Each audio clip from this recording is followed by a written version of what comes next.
WomanUP. It's the best. Hello, Woman Up. Hello. Yay. It's Wednesday. It's WomanUP Wednesday. All right. Woo, woo. Come on in, everyone. Grab your favorite beverage. We're going to sit down and have a chat with the fabulous Danielle Fontes today. Before we get into our conversation, we do love to know where you're watching from. So let us know. Last week, the craziest thing happened. So I just decided to say, yeah, let us know. Like maybe you're in Australia. And no joke, the very first person to watch a replay was from Australia. So let's see. If you're from Spain, if you're in Spain, let us know. Let's see if that works. So let us know where you are watching us from. And as always, we'll remind you inside the comments, if you've got any questions for any of us throughout the show, please drop them in the comments. Sarah and I in particular are watching those in between. So we will do our very, very best to ask that question on camera. And without further ado, Sarah, what do you got for us today? Not much. You know, us internally at CAR are deeply focused on planning for 2021. So we're in budget mode. It's not much of a huge update, but I do want to remind everybody that the Education Foundation scholarship application for WomanUP this year is available. So as I mentioned last time, we'll drop the link in the notes. And if you have any questions, the email is scholarship@car.org. And they are set to send 80 men and women, humans, to our virtual conference. So we're very excited about that. I want to thank the Education Foundation and all of the volunteers there. And at that's my update. I'm going to pass the Zoom floor to Leslie, who attended a workshop with our most recent book club author, Robin DiAngelo. So Leslie.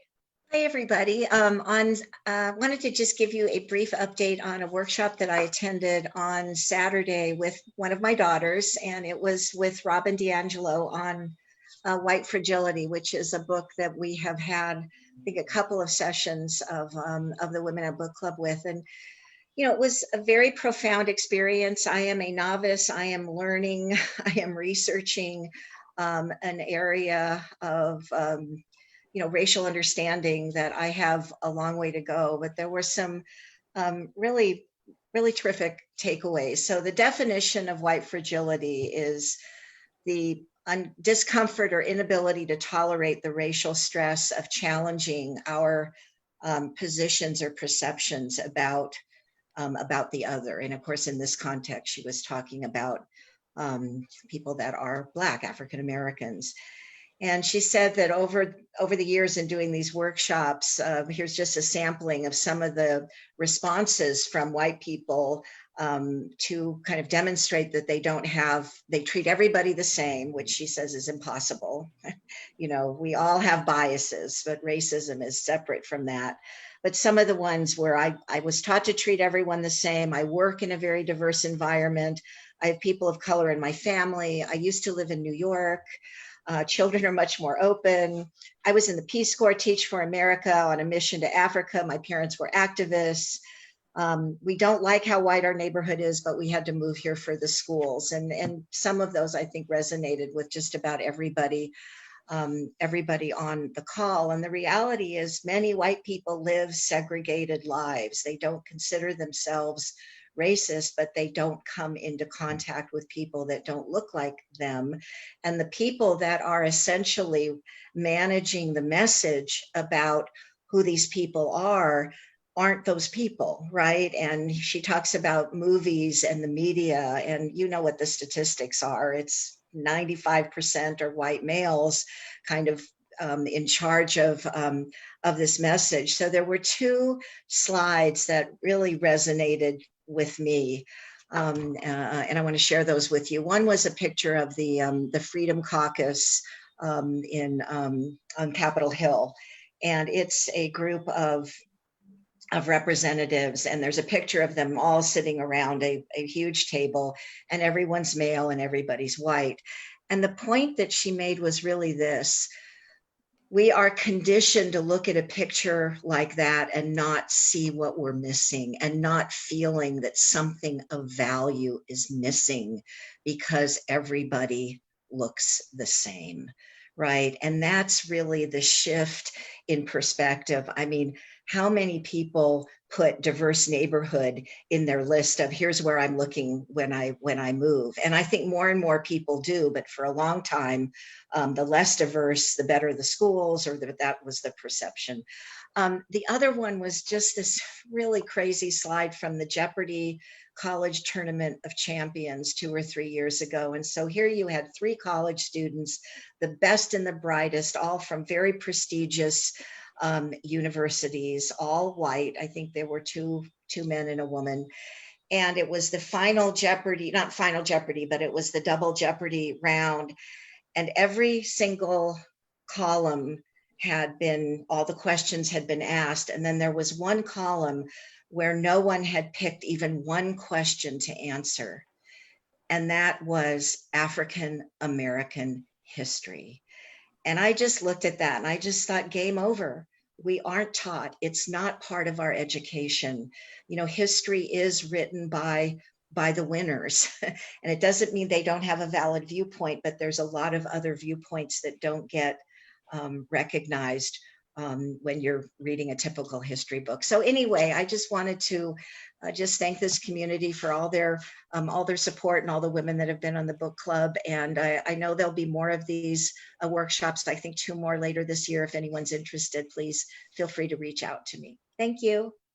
I love that. Thank you, Leslie. That we definitely had some really deep, real, raw conversations around white fragility. And we had so many of the amazing Black women in our community who shared their story and really, really, truly helped us in a way that even reading the book couldn't help, right? Like, we really, knowing somebody who's gone through some of those things is the next level to making it more real for each of us. And so I love that. I love that you were able to attend that. I actually started listening to I'm Still Here by Austin Channing Brown over the weekend. And oh, like, you just want to throw your phone when you're listening to some of those stories. You're like, no, no, this cannot be happening in our lifetime. And the beauty of all of this is that we're all having the conversation. And in the WomanUP community, our focus has always been creating a diverse, inclusive table. And we truly believe that the more women we have at the table with the amazing men in this industry, the more change will happen, because we bring an element of, hey, what's going on here? Where is the diversity that others haven't, because we had to fight to get to the table. Right. So we are all linking arms in this. That said, we have a guest who has been involved in all of the book clubs and in all of the levels of all of the organized real estate committees and directors. I mean, Danielle is on fire. Let me read to you a bit about this amazing leader. So she's celebrating 10 years of being a licensed realtor. And she's been a broker since 2017. Those numbers are still right, correct, Danielle? Yes. Okay. Yeah. She is clearly a servant-hearted leader. Listen to this. These are the positions she's currently involved in. She's the immediate past president of the Citrus Valley Association of Realtors. She's a member of the Strategic Planning and Finance Committee for CAR. Whoop, whoop. She's a member of the Membership Policy and Board Jurisdiction Committee for NAR, and a director for both CAR and NAR. Like, this woman gives of herself in this industry. Welcome, welcome, Danielle. Thank you. So give us, we've heard a couple stories inside the book club, but tell us, what have you been up to? What have you been up to these last, 4 months now? Yeah. Well, full disclosure, I'm an introvert, so I've been thriving. So I'm loving the no hugs and the social and the distancing, and I'm working. I got a dog on March 19th, I adopted a dog, and that just so happened to be because all the trips got canceled. I'm like, oh, this is the perfect time to get a dog. And then it ended with the whole state shut down on that evening as well. So it was even better time to get a dog because then I was working from home. So I adopted Corey, my quarantine dog. And he's a Dodger fan. Yes, of course he is. Yeah. Opening day is finally tomorrow. So this is a great week. I'm so excited. But yeah, so I've been thriving. So I mean, the first probably like 2 months, I would just take my dog on walks and listen to audiobooks. So I've listened to, I think 10, which was a lot. But a lot of the book club books, I listened to all of Brene Brown's, anything that was on Audible. And then Glennon Doyle, and then White Fragility. I'm working on anti-racist, I think that's what it's called. Yeah. How to be How an to be an anti-racist. How to be an anti-racist, yes, at the moment. So been doing that, just working, and then still CAR, I mean, and NAR. We had a lot of meetings and stuff, so that kept me busy for a good chunk of time. But yeah, so kind of just hanging out and working and just in the trenches as well. It's a crazy market. How's Corey gonna do when all goes back to normal and you start going on the road? I had a test run. I could, I wish, but no, I have a lot of family, and I left him with a babysitter for a night. We tested it out, and he wasn't too bad. So, but yes, I have lots of babysitters, and then my parents live close, and my mom called dibs to babysit as well, since that's her grandbaby, apparently.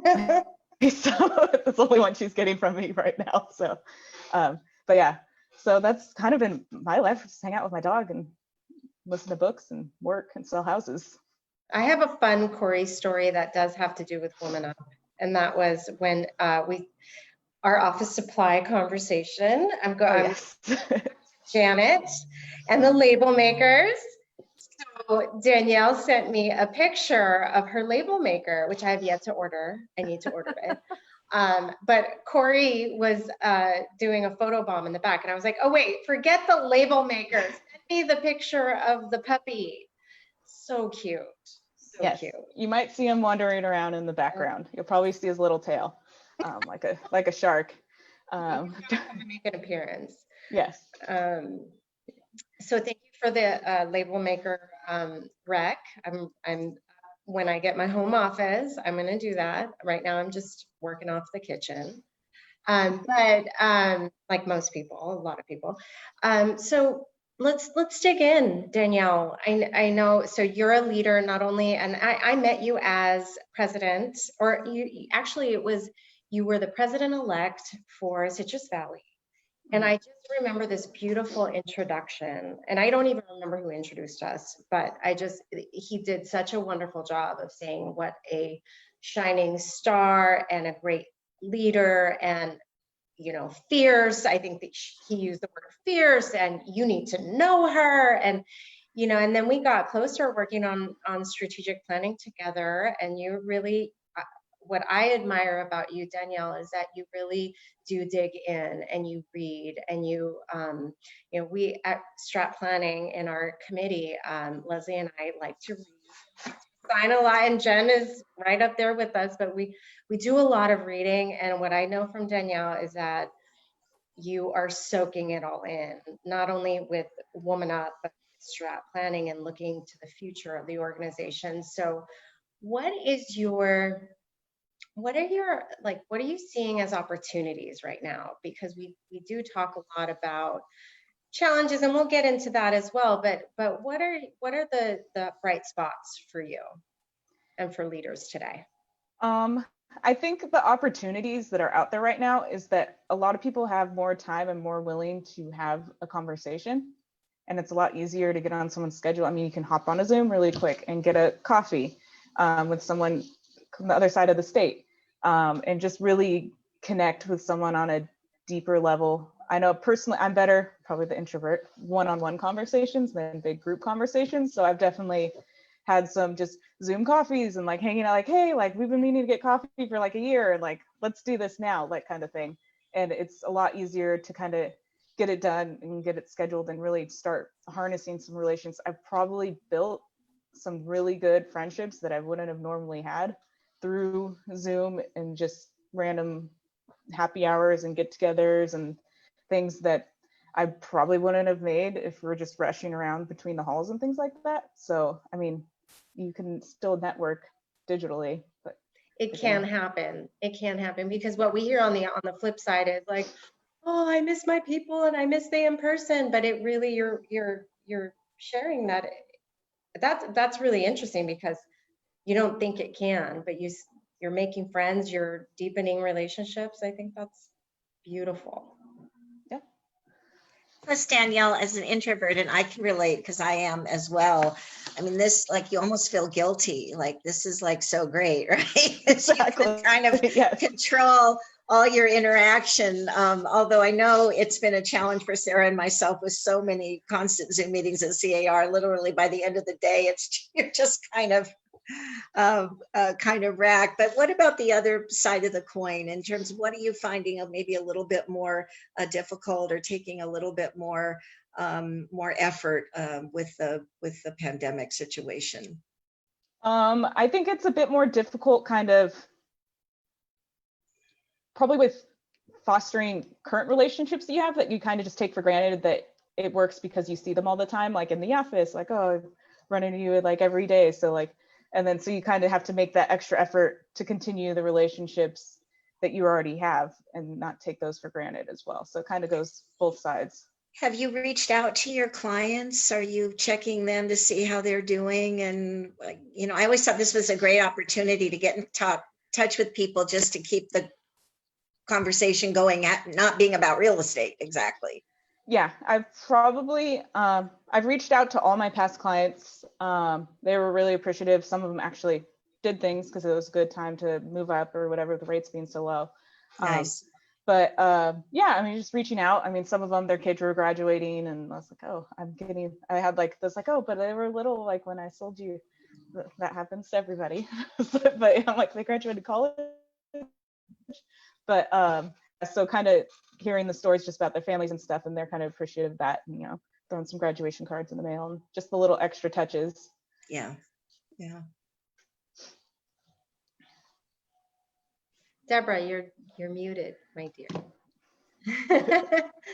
And this pause was brought to you by Deborah. Yes. I was like, this is going to be a really difficult question. This pause was brought to you by Miss Lizzie, the dog, who's literally going crazy outside my door. Like, how did I miss the start of the Zoom? What I was saying was, who doesn't love mail? Like getting a card or a letter in the mail, especially right now. It's such a great opportunity to really reach out and flip the challenge into a delight and surprise, right? I mean, we rarely get bills in the mail much anymore, and so it's pretty much junk mail in there. That's a beautiful thing. Besides that great idea, what are you finding in particular in your peer group? What advice and resources do you find that you're giving over and over and over again? I would say, I mean, there's two different sides to the coin. I get a lot of tech questions, but I mean, I would say more with my peer group is a lot of, from my other realtors, like locally and stuff, they're asking, like, the biggest question is, how do we get new business, not from new people, like not, you know, our sphere. And so that's kind of a question. And that one, I mean, you kind of just got to be smart about the market, know your stats, know, like, seniors probably aren't going to really be interested in moving right now because they don't want to go into an assisted living place or something like that, because then they won't be able to see anybody anymore, things like that. So I mean, it's just kind of knowing your market. A lot of renters are looking to buy now. I know their confidence is up a lot, and kind of feeling that out. New construction is always a good sell these days because you can actually get people into that if there is new construction, which is another thing. But yeah, so that's always interesting. But I mean, another question is just, I don't know, people reach out to me just to see how I'm doing. I get a lot of my extrovert friends calling me all the time which is nice. They check in, I guess, but. Starving for your love and attention. And I'm like, let me finish this book, or my puzzle. But no, I really embrace it. I mean, it's just Eileen Oldgeorge. She understands. I could tell her at least before. I'll get back to you. But no, you just kind of, I mean, everybody has their different wants and needs and everything, and just kind of being a resource for everybody and just bouncing ideas off each other, but not being afraid, if you don't know the answer, to tell them you don't know, and then you can research it, figure it out together. Yeah, I love what you shared in the green room and in the pre-chat about reminding everyone to focus on what they can control, right? Like focus on you. And I think that's, you know, everyone has an opinion about pretty much everything right now.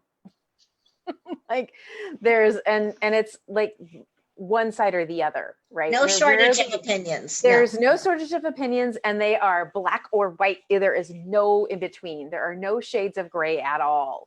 And so I love that you are so consistent with that, Danielle, about like, can you control this? Yeah, no? Okay, move on. Yeah. Focus on yourself. So I want to make sure we got that out there because I loved that piece of advice. So what about communication, Danielle? How do you do it? Are you like an email? Are you a phone? Do you write letters? And how do you make sure that your message is getting across and you're hearing people? I am probably one of the weird people because notifications bug me. So I treat my email like a to-do list. So if it stays in there, then that means it's because I need to do something with it, like either an addendum or something, or so I treat my inbox like a to-do list. So there's hopefully, like on a good day, there's like maybe 5 things in there. But I file it away a lot. So, but everything goes to my phone. Like even I've had a fax to email number forever, and that went to my phone too. So I'd like joke, I'm like, dude, fax me. Like I'm still gonna get it. So I'm pretty good with receiving communication. In regards to, probably the worst way is to actually call me, ironically, but just because if I'm not able to actually pick up the phone, then like if I'm with clients or something, I can read something a lot better. But in regards to communicating with people, I usually ask how people want to be communicated with, and then do whatever they say, because I think that's the most important, not just the clients, but other agents, realtors, friends, colleagues. Like you kind of figure out the subtle hints of only respond a certain way, but I usually just ask, and I mean pretty much so direct. I mean, why don't, it's so simple. Yeah. I love that you use your inbox as actually, should I say, I do that too. I use my inbox as a to-do list. For me, it never is 4 things. That's my only problem. Mine's got like 300. Oh, I know this is in there somewhere. It's my, I mean, so we should dig into that. I want to get some advice from you on that. So, but leader to leader struggling, especially for me, what type of advice would you give somebody who's struggling to keep up, struggling to, you know, maybe they're an extrovert who's struggling to be an introvert like you? I mean, give us some words of wisdom there. I think leader to leader, it's different.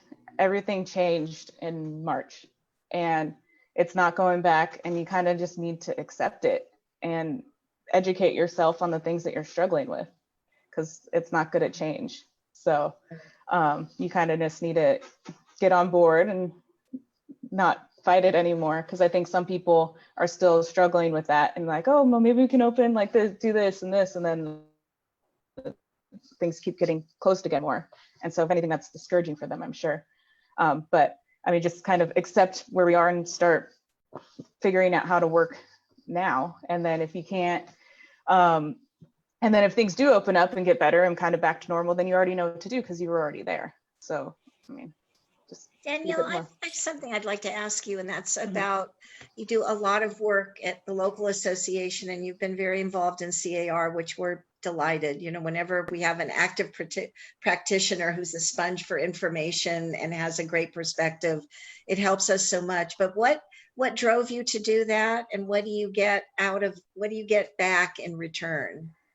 Well, my volunteer origin story. This is a good one. I don't think Leslie and Sarah, I don't think you know this one. But I kind of, just like I got into real estate, I kind of fell into it, but I thought everybody had to volunteer and get involved with the board. I thought it was mandatory. I thought it was mandatory. Because Sarah Trent Miranda was kind of my mentor. We grew up together. I actually went to school with her little brother. And so she's like, oh, you got to get involved YPN locally and this and that. And my managers in my office are Mark Peterson and Sharon Bowler. Of course, and they're both, watching. yeah, hi Sharon.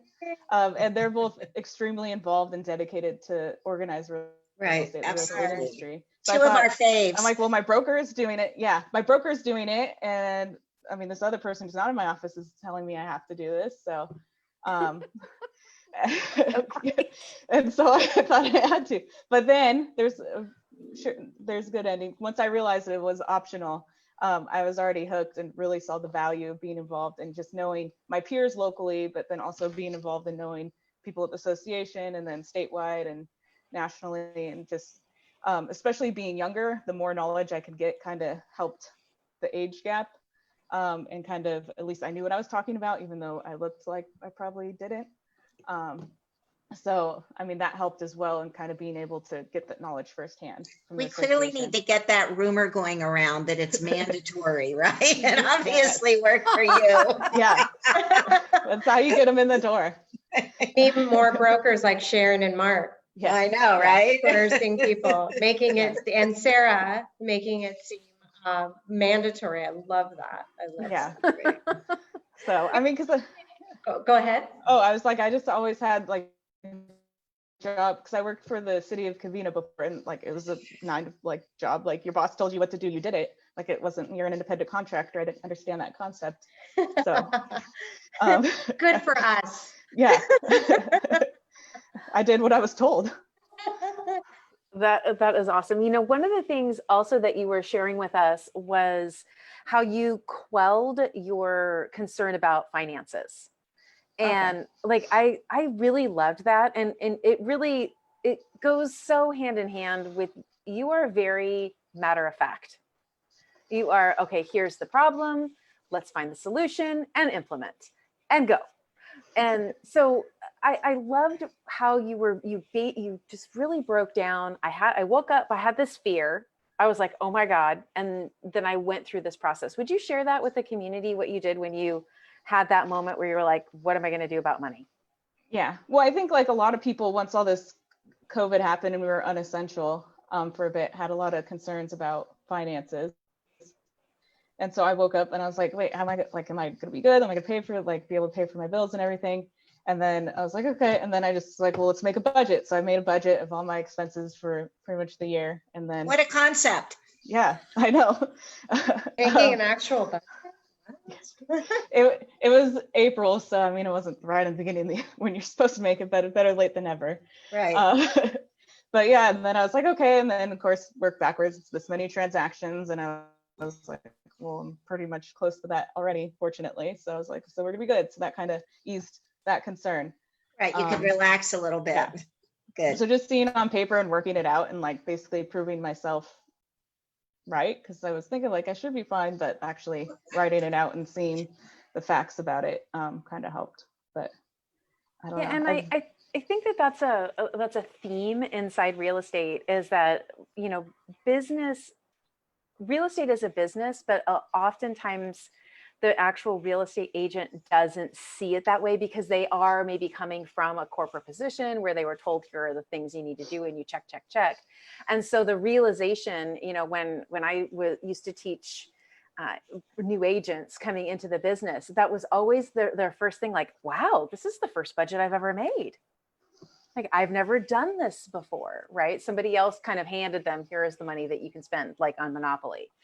And so I think it's such great advice, and it's such a great reminder. And right now it's the middle of the year. Where are you? You know, checking back in with your budget and seeing where you are. And part of quelling the fear, as you say, is about knowing. It is in the knowing, and not ignoring what might be a problem or what you might be able to celebrate and say, hey, I'm going to go rent a cabin for the weekend because I got a little extra cash. Yeah. I think that's fun. Do you know, do you ladies know, or anybody in the chat know Tabitha Brown? My therapist just put me onto her, and I actually saw her on TikTok, and I just like love her voice. I love her messages, like, but like, it's Tuesday and I'm here to say I love you. She's phenomenal. I love her. So, Instagram, I think it's I am Tabitha Brown. But what she said to me kind of ties to what she said to me last night on Instagram, just her and I. Checking in, the mid-year check-in, right? And she shared her whole, journal, what she was doing and what she was doing half of the year. And what a great piece of advice to really just check in with yourself, whether it's April, whether it's July or November. Like, it's so important to check in with ourselves. And that you just reminded me of that. I wanted to share. Tabitha Brown, she's amazing, and you will love her. So as we kind of get to the end here, what bits of additional words of wisdom do you have for the community, Danielle? Like, what's on your heart to speak into the women and the men who are watching today? I think just for the people who are newer to leadership or thinking about getting into leadership, or just anything, is that you just have to show up. You just need to show up and be prepared. And, yes. and I love that. Yeah. Just show up. Show up. Yeah. Right? Yes.